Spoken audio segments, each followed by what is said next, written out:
جب یہ شکست ہو جائے گی دجال کی، یعنی پورا سسٹم، پورا ڈیجیٹل اور اکنامک سسٹم، بینکنگ اور مانیٹری سسٹم کنٹرول میں آ جائے گا، تو پھر اب ایک طرف جیسے ہی یہ سسٹم کنٹرول میں آئے گا، دوسری طرف ایک اور تیسری طاقت ہے یاجوج ماجوج۔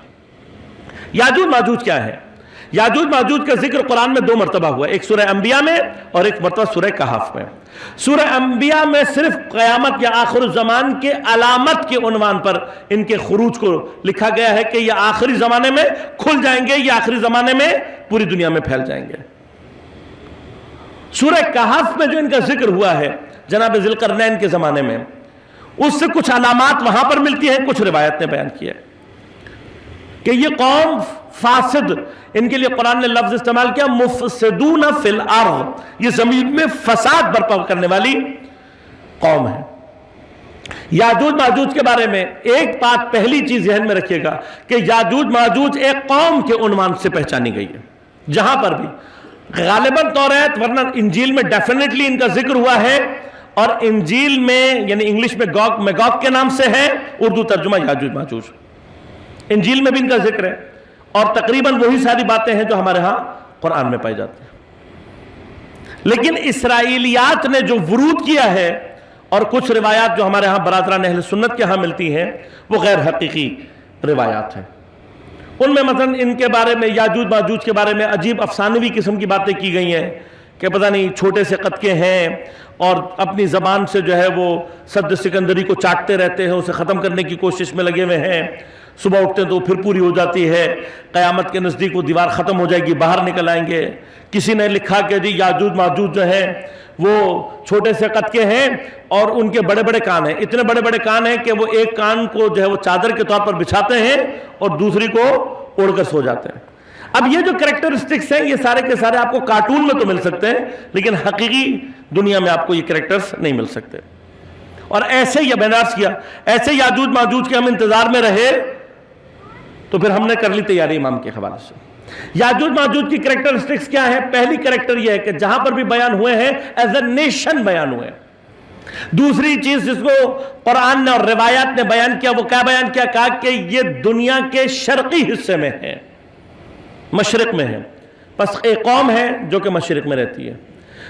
کریکٹرسٹکس کیا ان کے؟ مفسدون فی الارض۔ اب یہ زمین میں کیا فساد مچاتے تھے؟ یہ یاد رکھیے گا، ان کا فساد لوگوں کے عقائد کو انحراف دینا نہیں ہے جو کام دجال کا ہے، ان کا کام خون ریزی نہیں ہے، یہ ٹائرنٹ نہیں ہے جو کام سفیانی نے کیا۔ ان کا فساد کیا ہے؟ مفسدون فی الارض سے روایات یہ کہتی ہے ان کا فساد یہ تھا کہ یہ جہاں جاتے تھے اس نیشن کی جو اکانومی تھی اس کو تباہ کر دیتے تھے۔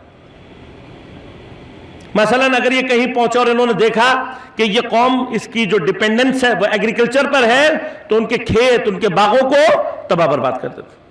اگر یہ دیکھتے تھے کہ کوئی قوم جو ہے اس کی ساری ڈیپینڈنس یا اکنامک ڈیولپمنٹ جو ہے وہ لائیو سٹاک پر ہے تو ان کے جانوروں کو، ان کے حیوانات کو، ان کو ساری چیزوں کو تباہ کر دیتے تھے۔ یعنی یہ دوسری قوموں کے اوپر احاطہ اور نفوذ پیدا کرتے تھے، کس کے ذریعے سے؟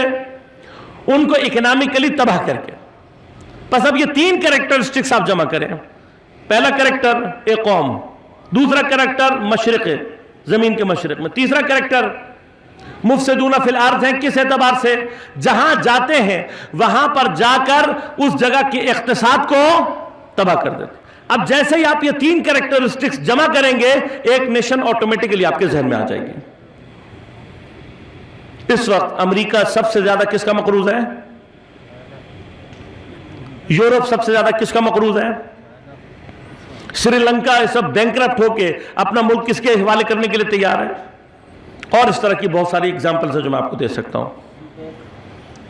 اور اس پر اب یعنی وہ یاجوج ماجوج کہ جو دنیا میں اپنے وجود سے لے کر تا قیامت ان کا پہلا کام کیا ہوگا؟ مفسدون فی الارض، زمین میں فساد مچائیں گے، اکنامکلی جہاں جائیں گے وہاں پر تباہی پھیر دیں گے۔